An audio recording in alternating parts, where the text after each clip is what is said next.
I got the new Zhiyun crane too, so let's try it out.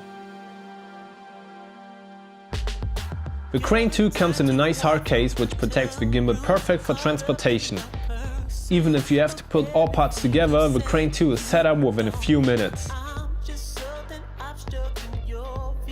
The new tripod makes it easy to stay, and the balancing even more easy.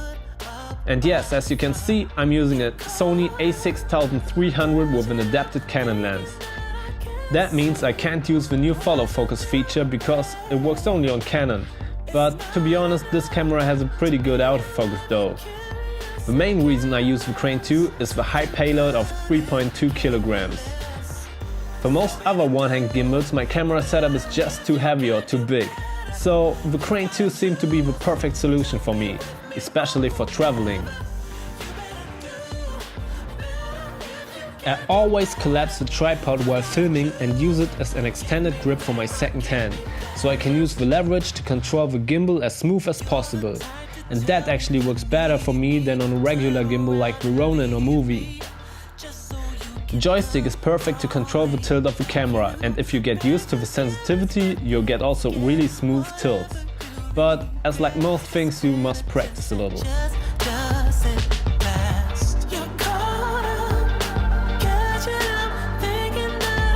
The feature I enjoy most is to start and stop recording during a control button if you connect the camera with an USB cable to the gimbal.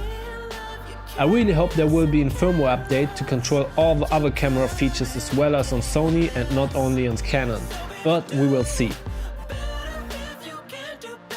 The gimbal has 3 different modes.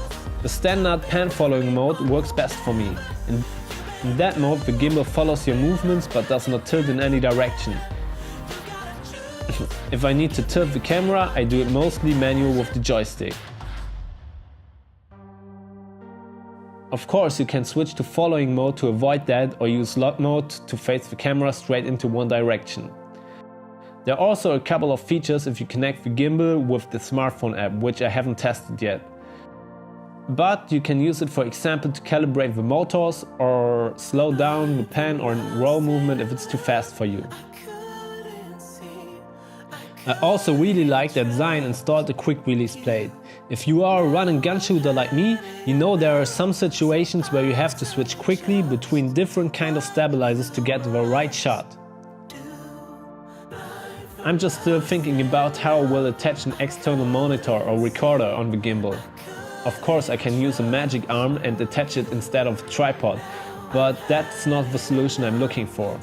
But of course I will let you know if I find something.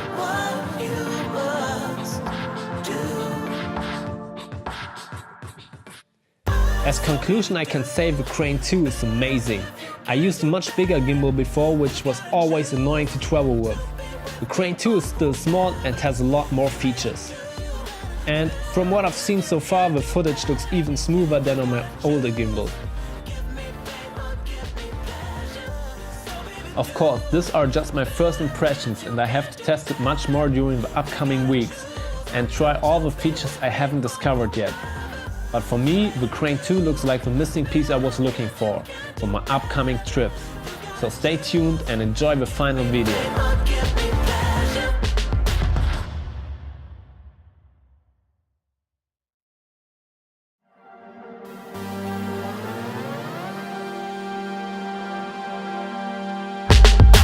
You're the type to walk from room to room, caught up in the pursuit of everything you say you don't want. I'm just something obstructing your view, so do what you want to. There's no reason to put up